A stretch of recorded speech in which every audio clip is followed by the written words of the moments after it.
ಎಲ್ಲರಿಗೂ ನಮಸ್ಕಾರ. ನಾನು ನಿಮ್ಮ ಮುತ್ತು.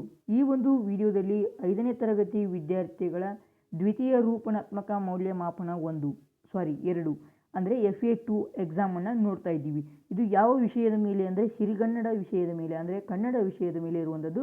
ಇದು ಲಿಖಿತ ಪರೀಕ್ಷೆ. ಇದು 15 ಅಂಕಗಳಿಗೆ ನಿಮಗೆ ಇರುವಂಥದ್ದು. ಅದೇ ರೀತಿಯಾಗಿ ಈ ಒಂದು ಕ್ವಶನ್ ಪೇಪರ್ನ PDF ಬೇಕಾದರೆ ನಮ್ಮ ಟೆಲಿಗ್ರಾಮ್ ಚಾನೆಲ್ಗೆ ಹೋಗಿ ಜಾಯಿನ್ ಆಗಿ ಫ್ರೀಯಾಗಿ ಇದು ನಿಮಗೆ ದೊರೆಯುವಂಥದ್ದು. ಅದೇ ರೀತಿಯಾಗಿ ಮೊದಲು ಒಂದು ವಾಕ್ಯದಲ್ಲಿ ಉತ್ತರಿಸಿ ಅಂತ ಕೇಳಿದ್ರು. ಇಲ್ಲಿ ಕಾಡಿನ ಅಧಿಪತಿ ಯಾರು ಅಂತ ಮೊದಲನೇ ಕ್ವಶನ್ ಇದೆ. ಅಕ್ಕ ಮಹಾದೇವಿ ಅವರ ಅಂಕಿತ ಏನು ಅಂತ ಕೇಳಿದ್ದಾರೆ. ಮೂರನೇ ಪ್ರಶ್ನೆ, ನಮ್ಮ ಗಮನ ಯಾವುದರ ಕಡೆಗೆ ಸಲ್ಲಬೇಕು ಅಂತ ಇರುವಂಥದ್ದು. ಇವು 3 ಪ್ರಶ್ನೆಗೆ ಉತ್ತರ ಕೊಟ್ಟರೆ ನಿಮಗೆ ಎಷ್ಟು ಅಂಕ? 2 ಅಂಕಗಳು ದೊರೆಯುತ್ತವೆ. ಅದೇ ರೀತಿಯಾಗಿ ನೆಕ್ಸ್ಟ್ ಒಂದು ಮೇನ್ ಕ್ವಶನ್ ಪೇಪರ್, ಎರಡನೇ ಮೇನ್ ಕ್ವಶನ್, ಈ ವಾಕ್ಯದಲ್ಲಿ ಗುಣವಿಶೇಷಣವನ್ನು ಗುರುತಿಸಿ ಅಡಿಗೆರೆ ಹಾಕಿರಿ ಅಂತ ಕೇಳಿದ್ದಾರೆ. ರಾಘುವಿನ ಹತ್ತಿರ ದೊಡ್ಡ ವಿಮಾನವಿದೆ ಅಂತ ಕೇಳಿದರೆ ನಾವು ಅದಕ್ಕೆ ಏನು ಬರೆಯಬೇಕಪ್ಪ ಅಂದರೆ ರಿತೇಶನ ಬಿಳಿ ಕರಿಯ ಮೊಲವಿದೆ ಅಂತ ಬರೆಯಿದ್ದೇವೆ. ಇವು ಎರಡನ್ನ ಬರೆದ್ರೆ ನಮಗೆ ಎಷ್ಟು ಅಂಕ? 2 ಅಂಕಗಳು ದೊರೆಯುತ್ತವೆ. ಅದೇ ರೀತಿಯಾಗಿ ಇಲ್ಲಿ ಅಥವಾ ಪ್ರಶ್ನೆ ಬಂದಿದೆ, ಈ ನುಡಿಗಟ್ಟುಗಳ ಅರ್ಥ ಬರೆಯಿರಿ ಅಥವಾ ವಚನ ಬದಲಿಸಿ ಬರೆಯಿರಿ ಅಂತ ಕೇಳಿದ್ದಾರೆ.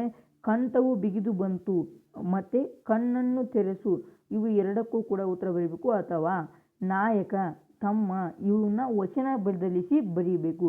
ಅದೇ ರೀತಿಯಾಗಿ ನೆಕ್ಸ್ಟ್ ಮೇನ್ ಕ್ವಶನ್ ಏನಪ್ಪ ಅಂದರೆ ಕೆಳಗಿನವುಗಳನ್ನು ಕೂಡಿಸಿ ಬರೆಯಿರಿ ಅಂತ ಕೇಳಿದ್ದಾರೆ. ಆಡು ಪ್ಲಸ್ ಈಸು ಆಡಿಸು, ಮರ ಪ್ಲಸ್ ಹಣ್ಣು ಮರವನ್ನು, ಮಳೆ ಪ್ಲಸ್ ಕಾಲ ಮಳೆಗಾಲ, ಇವುಗಳನ್ನು ಕೂಡಿಸಿ ಈ ರೀತಿಯಾಗಿ ಬರೆಸಬೇಕು. ಅದೇ ರೀತಿಯಾಗಿ ನೆಕ್ಸ್ಟ್ ಹೊಂದಿಸಿ ಬರೆಯಿರಿ ಅಂತ ಹೇಳಿದ್ದಾರೆ. ಹೊಂದಿಸಿ ಬರೆಯಿರಿಯಲ್ಲಿ ನೋಡೋದಾದರೆ ಲೋಪಸಂಧಿ, ಆಗಮ ಸಂಧಿ, ಆದೇಶ ಸಂಧಿ, ಈ 3 ಸಂಧಿಯನ್ನು ನೀಡಿದ್ದಾರೆ. ಇಲ್ಲಿ 3 ಸಂಧಿಯ ಒಂದು ಪದಗಳನ್ನು ನೀಡಿದ್ದಾರೆ, ಅವುಗಳಿಗೆ ನೀವು ಜೋಡಿಸಬೇಕಾಗ್ತದೆ. ಅದೇ ರೀತಿಯಾಗಿ ನೆಕ್ಸ್ಟ್ ಏನಪ್ಪ ಅಂದರೆ ನೆಕ್ಸ್ಟ್ ಪದ್ಯ ಭಾಗವನ್ನು ಪೂರ್ಣಗೊಳಿಸಿ ಅಂತ ಇದೆ. ಈ ಪದ್ಯ ಭಾಗವನ್ನು ಪೂರ್ಣಗೊಳಿಸುವುದು ಕಳಬೇಡ ಕೊಳಬೇಡ ಹುಸಿಯ ನುಡಿಯಲು ಬೇಡ, ಅನ್ಯರಿಗೆ ಅಸಹ್ಯ ಪಡಬೇಡ, ತನ್ನ ಬಣ್ಣಿಸಬೇಡ, ಇದರು ಅಳೆಯಲೇ ಬೇಡ, ಇದೇ ಅಂತರಂಗ ಶುದ್ಧಿ, ಇದೇ ಬಹಿರಂಗ ಶುದ್ಧಿ, ಇದೇ ನಮ್ಮ ಕೂಡದ ಸಂಗಮ ದೇವನೊಲಿಸುವ ಪರಿ ಅನ್ನೋ ಒಂದು ಒಂದು ವಚನವಿದೆಯಲ್ವ, ಅದನ್ನು ನೀವು ಇಲ್ಲಿ ಫುಲ್ಫಿಲ್ ಮಾಡಬೇಕು. ಅದೇ ರೀತಿಯಾಗಿ ಇಲ್ಲಿ ನೀವು 2 ಅಂಕಗಳಿಗೆ ಈ ಒಂದು ಕ್ವಶನ್ ಇರ್ತದೆ. ಅದೇ ರೀತಿಯಾಗಿ ಹೊಂದಿಸಿ ಬರೆಯಿರಿ ಅಂತ ಇದೆ. ಈಗ ಹೇಳಿದ್ನಲ್ಲ, ಹೊಂದಿಸಿ ಬರೆಯಿರಿ ಅಂತ ಮತ್ತೊಮ್ಮೆ ಕೊಟ್ಟಿದ್ದಾರೆ. ರೂಢನಾಮ, ಅಂಕಿತನಾಮ, ಅನ್ವರ್ಥನಾಮ ಅಂತ ಅದೇ ರೀತಿಯಾಗಿ ಸೇಮನ್ನು ಹಾಕಿ ಕೊಟ್ಟಿದ್ದಾರೆ.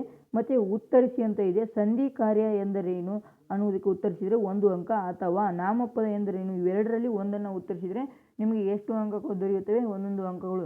ತಲಾ ಇದರಲ್ಲಿ 15 ಅಂಕಗಳು ನಿಮಗೆ ದೊರೆಯುವಂಥದ್ದು. ಮತ್ತು ಅದೇ ರೀತಿಯಾಗಿ ಮೌಖಿಕ ಪರೀಕ್ಷೆಯಲ್ಲಿ ಇದು ಒಟ್ಟು 15 ಪ್ಲಸ್ ಅಂದರೆ 15 + 5 = 20 ಅಂಕಗಳು ನಿಮ್ಮ FA2 ಎಕ್ಸಾಮಿಗೆ ದೊರೆಯುವಂಥದ್ದು.